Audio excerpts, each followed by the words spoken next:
Si la Méditerranée constitue une frontière à traverser, qui distribue des particularités culturelles, sociales ou religieuses, elle est aussi un espace commun qui favorise le mouvement, le passage d'une rive à l'autre.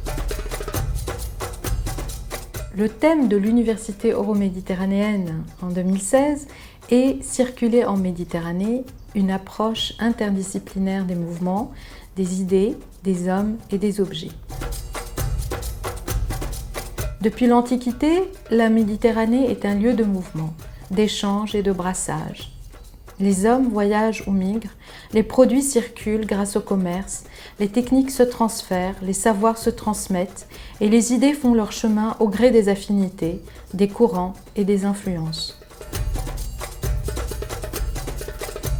Questionner les circulations en Méditerranée revient à étudier le mouvement des hommes, des courants de pensée et des idées, des arts et des savoirs, ainsi que des technologies de cet espace commun euro-arabe.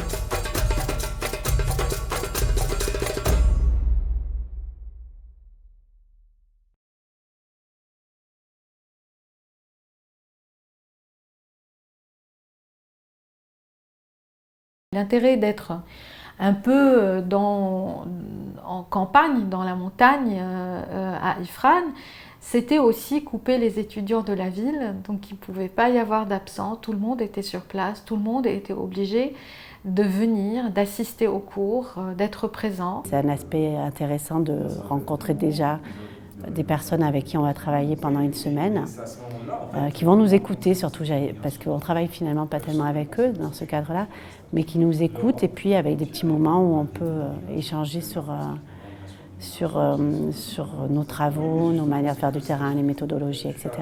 Le choix cette année était de réduire les conférences, le nombre de conférences. À Marseille, on avait 4 interventions en matinée. Cette année, on a choisi d'en avoir 3, justement pour donner plus de place au débat. When I came here, I found it was well worth the effort and the fact that you should participate, because the scholars who came to speak were really well versed in the subjects they were presenting, and also the participants were really great. À l'université, on n'a pas toujours la chance d'avoir tous les cours qu'on veut en si peu de temps et tout ça, donc là c'est vraiment une manière d'étudier différemment avec des professeurs de partout dans le monde, donc c'était vraiment hyper enrichissant. C'est vraiment de découvrir, avoir des supports théoriques, des noms d'écrivains pour pouvoir continuer par la suite et agrandir un peu ma connaissance sur le sujet. J'étais intéressée par l'EM puisque mes intérêts sont vers plutôt l'immigration et tout ce qui concerne la circulation. Et donc, quand je vois cette idée des circulations dans la Méditerranée, je trouvais ça vraiment intéressant. La particularité de cette année, c'était qu'on a beaucoup insisté sur la discipline historique, ou plutôt sur la discipline d'histoire. J'ai découvert l'histoire, par exemple, surtout du Maghreb, que je ne connaissais pas. Et le fait d'avoir les conférences l'avant-midi et le soir pouvoir discuter avec des Maghrébins, des Algériens, de l'histoire, de leur vécu, de la politique du pays, pour moi c'était quelque chose de nouveau et c'est toujours enrichissant d'apprendre de nouvelles choses, surtout dans notre domaine. Le contenu, comme je le disais, était historique, mais on a eu également des interventions qui étaient beaucoup plus sociologique ou même en relations internationales et politiques pour le dernier panel. Participation in this summer school was very useful for me because I'm studying political and international studies, and when I came to this summer school I learned many things about history, about sociology, about anthropology and about psychology and also about theater and about art. So for me I learned many things at the same time. So for me this summer school was really useful because it wasn't only focused in one field but in various fields. On a couvert, je pense, le champ du droit, le champ de l'anthropologie, de la sociologie, sur un thème bien précis de la circulation en Méditerranée. Et qui plus est, on a couvert toute la chronologie de l'époque médiévale, voire même ancienne, jusqu'à l'époque contemporaine. Ce qui nous a permis, par exemple, dans les matinées, d'écouter les interventions des professeurs, et ces interventions nous permettent un peu de nous ouvrir sur les cultures et aussi l'histoire des pays et donc de la Méditerranée de manière générale et des interactions de cette terre géographique avec les autres parties du monde. Conferences are really helpful. I mean, they deal with different subjects, yet at the same time, each one of them presents something new, something different, and all the topics are combined like around the Mediterranean and movements and stuff like that. So I found them really interesting.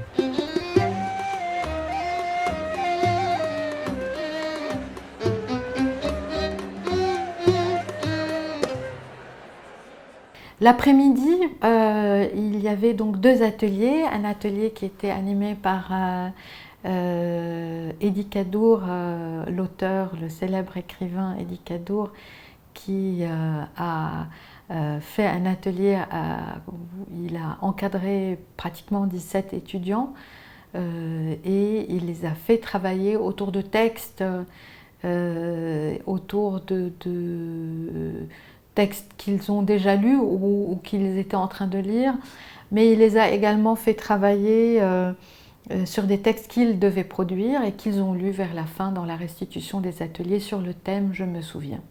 Du coup, ils ont aussi bien une approche scientifique aussi une approche de construction littéraire ou par le théâtre. Dans les après-midi, nous faisons des ateliers et je suis inscrit dans l'atelier d'écriture où nous apprenons un peu à réfléchir sur nous-mêmes et à comment mettre une thématique donnée en scène. Ce qui nous permet à la fois d'explorer de manière ludique des pratiques qui nous serviront dans nos publications ou dans nos travaux à venir. Et les activités qui sont organisées dans l'après-midi permettent de un petit peu colmater ce qu'on a appris en théorie et de se mettre un petit peu dans une situation plus pratique. Ce qu'il faut d'abord projeter, c'est le réel. C'est ce que disait Joseph Conrad, hein, tout mon art, all my art, is to make you hear, to make you feel, to make you see. C'est de vous faire entendre, de vous faire sentir, de vous faire voir. Ce qui n'est pas le propos premier de l'écriture universitaire. Ce qui était intéressant dans l'atelier d'écriture, c'était on réécrivait aussi d'une certaine manière qu'on n'a pas l'habitude dans les cours, parce que dans les cours il faut être hyper explicite, et là justement dans l'écriture ici c'est plutôt journalistique ou pour un roman ou fantastique, enfin, pour un roman. Et ici justement on apprenait à laisser un suspense ou avoir une certaine forme qu'on n'avait pas spécialement à l'université, donc c'est vraiment on sort de notre confort universitaire d'écrire toujours les mêmes textes sous la même forme, introduction, développement, conclusion. Et donc ce qui est intéressant, c'est vraiment de réapprendre à écrire, mais aussi d'une manière plus élégante peut-être. Je trouve que cet atelier est très utile parce que ça nous permet de nous décomplexer à l'écriture et aussi à l'expression.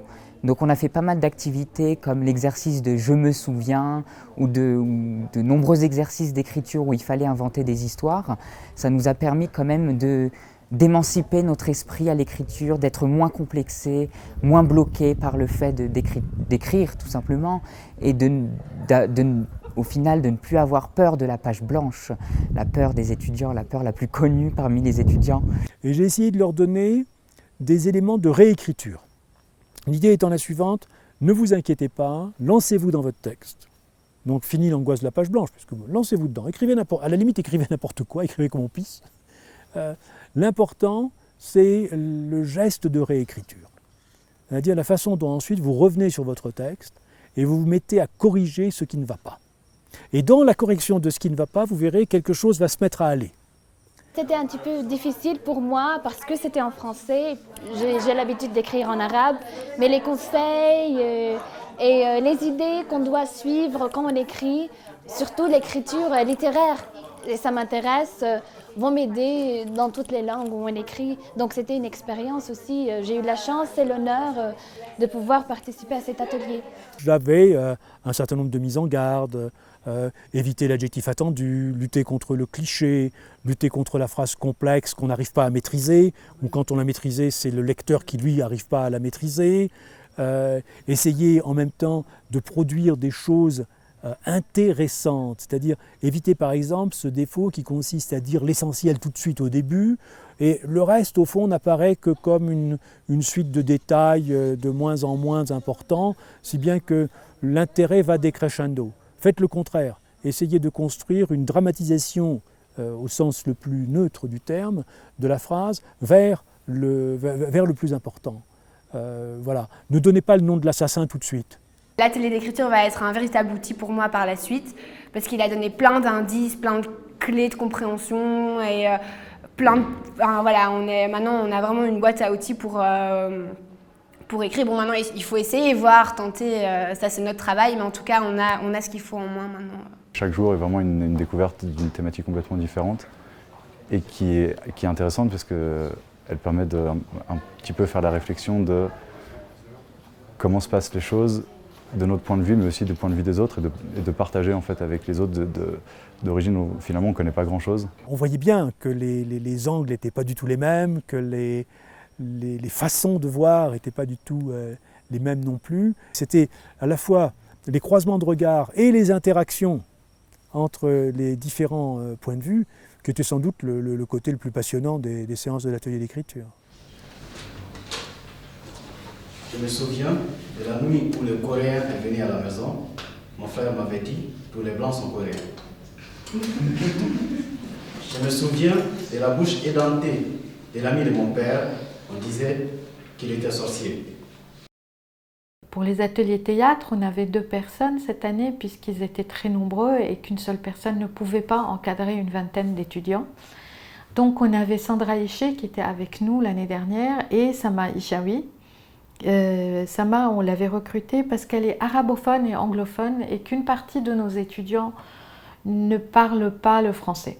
Dans l'après-midi, voilà, je fais l'atelier de théâtre et j'aime beaucoup ça puisque ça donne la possibilité d'utiliser l'imagination pour aborder le thème de la circulation.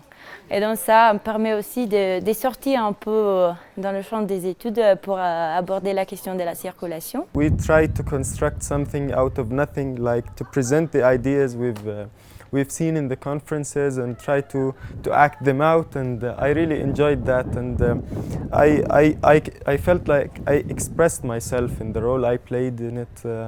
The theater made it like, gave us the opportunity to express ourselves, you know. We don't have so many opportunities to do that. Ils nous ont offert une pièce vers la fin qui était très émouvante, très poétique, avec plusieurs tableaux que les étudiants ont choisi de faire en suivant la thématique de la circulation, de la migration, à partir de l'histoire d'un oiseau migrateur, flamant rose. Yeah, look up there. Yeah, there's a light. Yeah, have a good feeling. This is the place to be. This is the place where we can just be ourselves.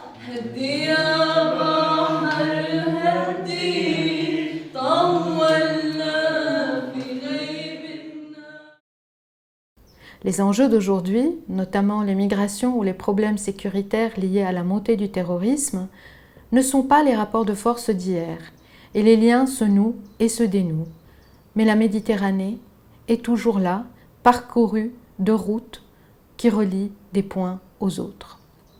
Je suis malien de naissance et j'ai passé pratiquement toute ma vie de jeunesse dans le Maghreb, et donc je suis méditerranéen, disons, de culture universitaire. Je viens de Belgique. Je suis palestinienne, je viens du Liban. I am from Morocco. Je suis italien. Je suis français, mais né en Belgique, grandi là-bas. I'm from Rabat, Morocco. Paris. I'm from Palestine. Je viens du Liban. Paris. Ramallah. Bruxelles. L'Italie. This summer school allowed me to meet people from different nationalities and to build networks and to build new friendships and contacts. C'est une forme de réseau, je pense, qui existe du coup déjà avec les professeurs qui sont au sein de ce réseau.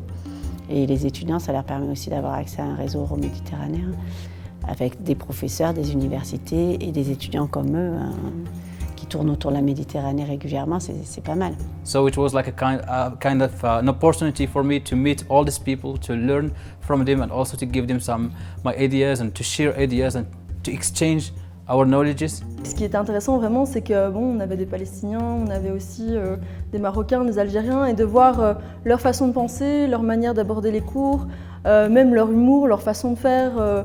Leur vocabulaire, c'est hyper important parce qu'on parle quasi tous français par quelques-uns. Et du coup, c'est assez important et je trouve qu'on a eu un échange qu'on n'aura peut-être jamais dans notre vie plus tard. Ça leur permettait également à eux de circuler en Méditerranée.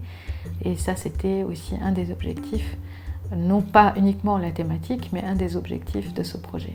Je pense que cette école d'été illustre la circulation, parce que les étudiants circulent et on se retrouve tous dans un même endroit. Puisqu'on parle de circulation, bon, pour que les idées circulent, ils doivent avoir aussi une circulation de personnes. J'ai rencontré beaucoup d'étudiants qui viennent de différents pays et c'est bien de voir que dans les différences, on est très similaires parce qu'on partage vraiment beaucoup de choses. La chose positive, c'est qu'on arrive à se confronter par rapport à des différentes réalités. Et donc ça, c'est quelque chose qui permet aussi à moi d'accroître mes connaissances et ça me permet aussi de me confronter avec les autres. Beaucoup de thématiques que nous abordons, parfois des inquiétudes de recherche que nous partageons personnellement, on le partage avec d'autres qui ont également parfois des inquiétudes similaires et donc ça nous permet d'échanger sur les possibilités, des pistes à suivre et aussi d'explorer des cultures, de connaître des gens venus un peu de Palestine ou que parfois avec qui on aborde des questions qu'on ne voyait que dans les médias. On a voyagé dans tout le monde, on a parlé des traditions au niveau alimentaire, on a parlé de nos présidents, on a parlé du système éducatif, comment ça se passe chez nous et chez eux.